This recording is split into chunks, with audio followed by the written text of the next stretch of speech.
What's up guys, Cam here, and today I'm going to be reviewing the Moyu Meilong 3M. Alright, let's go over some statistics. This cube only comes in stickless plastic, it weighs 97 grams, and it costs £8.99 on Cubes UK.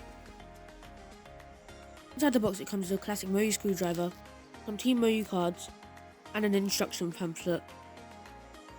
It turns really nice and smoothly, and it doesn't feel like a budget cube at all. It also sounds really nice.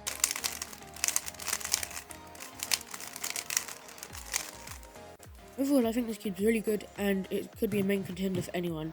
The only problem I found with this is that it's really tight, but that's a simple fix. Don't forget that this is just my personal opinion and your opinion could be completely different. Anyways, that's the end of this video guys. I'll catch you guys next time. Bye.